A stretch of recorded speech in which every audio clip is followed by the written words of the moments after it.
Hello and welcome friends, मैं हूं आकाश और आप देख रहे हो लर्न एग्जाम सीखते हो English through Hindi. Welcome to the part 7 of English sentence structure, जहां पर आप इंग्लिश के छोटे छोटे सेंटेंस स्ट्रक्चर सीखते हो जिनकी मदद से आप बहुत सारे नए इंग्लिश सेंटेंसेस बना पाओगे।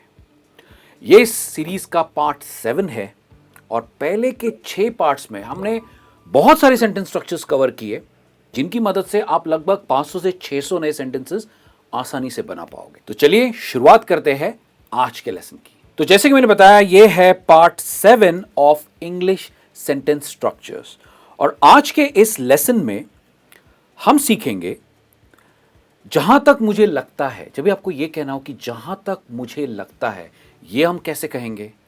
अरे कैसे? अगर ये आपको कहना है तो कौन से सेंटेंस स्ट्रक्चर का यूज करेंगे? या फिर मैं शौकीन हूं या मुझे कोई चीज या काम करने का शौक है, ये अगर आपको कहना है तो आप कौन सा इंग्लिश का स्ट्रक्चर यूज करेंगे, ये आज हम सीखेंगे। और इन 3 स्ट्रक्चर्स की मदद से हम बहुत सारे इंग्लिश सेंटेंसेस बनाना भी सीखेंगे। पर लेसन शुरू करने से पहले बहुत ही इंपॉर्टेंट बात, अगर आप इस लेसन का पीडीएफ डाउनलोड करना चाहते हैं तो मैंने आपके लिए एक लिंक छोड़ी है डिस्क्रिप्शन में, उस पर क्लिक कीजिए। एक कोर्स है, उसको सब्सक्राइब कीजिए और इस लेसन का पीडीएफ और मेरे बहुत सारे अलग अलग लेसन्स का पीडीएफ भी आपको मिल जाएगा। तो चलिए बढ़ते हैं हमारे सबसे पहले स्ट्रक्चर की तरफ, जो है जहां तक मुझे लगता है। जहां तक मुझे लगता है, ये सेंटेंस हम अक्सर हमारी कॉन्वर्सेशन में यूज करते हैं, पर इसे इंग्लिश में कैसे कहेंगे? इसे इंग्लिश में कहोगे as far as I think. As far as I think. चलिए कुछ एग्जाम्पल्स देखते हैं। जहां तक मुझे लगता है वह तुम्हारी मदद नहीं करेगा। As far as I think he will not help you. ये जो स्ट्रक्चर है ये सेम रहेगा, सिर्फ उसके आगे के जो वर्ड्स है वो चेंज हो जाते हैं। तो आपको ध्यान में क्या रखना है, ये स्ट्रक्चर आपको ध्यान में रखना है। नेक्स्ट एग्जाम्पल है, जहां तक मुझे लगता है वे आपके प्रस्ताव को स्वीकार नहीं करेंगे। As far as I think they will not accept your proposal. इसकी प्रोनाउंसिएशन है accept and not except, accept. जहां तक मुझे लगता है कि वह देरी कर रहे हैं। As far as I think they are just delaying things. वो जानबूझकर डिले कर रहे हैं। As far as I think. जहां तक मुझे लगता है कि आप उस नौकरी को नहीं लेने वाले थे। आपने मुझे बताया था कि आप नहीं लेने वाले थे। As far as I think you were not going to take that job. As far as I think. जहां तक मुझे लगता है कि वह उससे शादी नहीं करेगी। As far as I think she will not marry him. जहां तक मुझे लगता है वे इस कीमत पर घर नहीं बेचेंगे। As far as I think they will not sell the house at this price. तो देखा आपने, सिर्फ आपने एक स्ट्रक्चर सीखा, पर इस एक स्ट्रक्चर से आपने कितनी अलग अलग सिचुएशंस में सेंटेंस बनाना सीखा, या आप सेंटेंसेस बना पाओगे। अब आपकी बारी है। As far as I think को यूज करके एटलीस्ट 3 सेंटेंसेस मुझे कमेंट्स में लिखकर बताइए। और हम बढ़ते हैं हमारे स्ट्रक्चर नंबर 2 की तरफ, जो है अरे कैसे, यानी कि अरे ऐसे कैसे।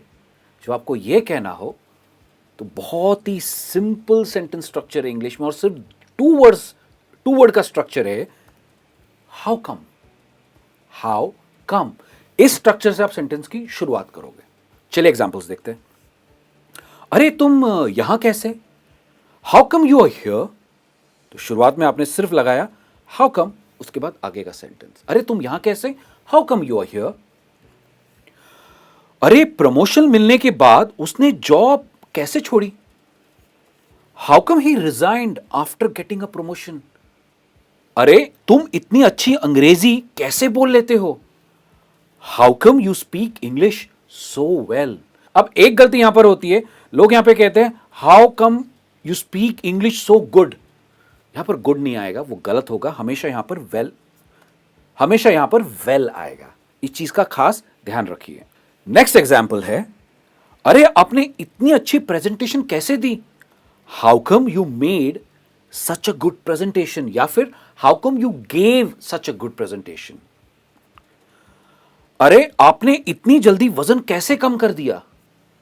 How come you lost weight so fast? ये डेफिनेटली हम पूछते हैं लोगों से, अरे इतनी जल्दी वेट कैसे कम कर दिया? How come you lost weight so fast? अरे वो इतनी जल्दी कैसे पहुंच गए? How come they reached so early? उन्हें तो आधे घंटे बाद आना था, पर वो इतनी जल्दी कैसे पहुंच गए? शायद ट्रैफिक नहीं मिला होगा। हमारा सेंटेंस स्ट्रक्चर 3 है, मैं शौकीन हूं, यानी मैं किसी चीज का शौकीन हूं, या फिर मुझे कोई काम करने का शौक है, या कोई चीज करने का शौक है।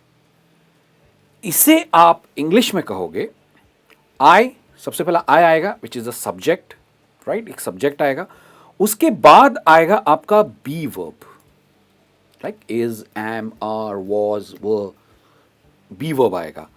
उसके बाद एक फिक्स फ्रेज आएगा जो है फॉन्ड ऑफ, यानी कि अगर आई एम फॉन्ड ऑफ, उसके बाद कोई चीज हो सकती है जो एक नाउन हो सकता है, या फिर कोई एक एक्शन हो सकती है, यानी कि कोई एक एक्टिविटी हो सकती है, तो यहां पर आपका वर्ब आएगा। So I am fond of noun या फिर वर्ब। चलिए एग्जांपल्स देखते हैं। मुझे वीडियो गेम खेलने का शौक है।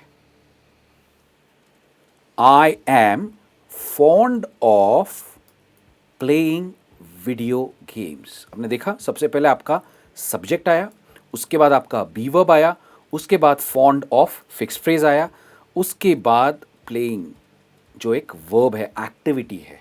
चलिए नेक्स्ट एग्जांपल देखते हैं। मैं वेब सीरीज का शौकीन हूं। आई am fond of watching web series. मुझे मसालेदार खाना खाने का बहुत शौक है। आई am fond of eating spicy food. मसालेदार खाना यानी कि स्पाइसी फूड। उसे गिटार बजाने का शौक है। अब यहां पे सब्जेक्ट चेंज हुआ है, उसे, he is fond of playing guitar. He, यहां पर सब्जेक्ट चेंज हुआ है। उन्हें पार्टियां देने का शौक है। मुझे ऐसे लोग बहुत पसंद है जो पार्टियां देते हैं। They are fond of throwing parties. आप यहां पर गिविंग भी कह सकते हो, पर the right phrase is throwing parties. उसे स्मार्टफोन यूज करने का शौक नहीं है। क्या आप ऐसे कोई इंसान को जानते हैं जो स्मार्टफोन यूज नहीं करना चाहता है? ऐसे काफी सारे लोग हैं। He is not fond of using a smartphone. यहां पर ही और इसको कंबाइन करके वो आए his. He is not fond of using a smartphone. ये एक नेगेटिव सेंटेंस है। तो देखा आपने आपने 3 सेंटेंस स्ट्रक्चर से कितने सारे सेंटेंसेस बनाना सीखा। और यही है ब्यूटी इंग्लिश सीखने की, और यही सही तरीका होना चाहिए। क्योंकि अगर आप एक सेंटेंस स्ट्रक्चर सीखोगे तो उससे आप न जाने कितने सेंटेंसेस बना सकते हो। इनफैक्ट आप 100 सेंटेंसेस भी बना सकते हो। तो बस अगर आपको इंग्लिश को इंप्रूव करना है तो छोटे छोटे इंग्लिश सेंटेंस स्ट्रक्चर सीखो, उन्हें अपनी कॉन्वर्सेशन में यूज करो। मैं आपसे जल्द मिलूंगा इस सीरीज के पार्ट 8 के साथ। तब तक as usual keep learning, keep practising English. और हां, यहां तक बने हो तो वीडियो को लाइक जरूर कीजिए।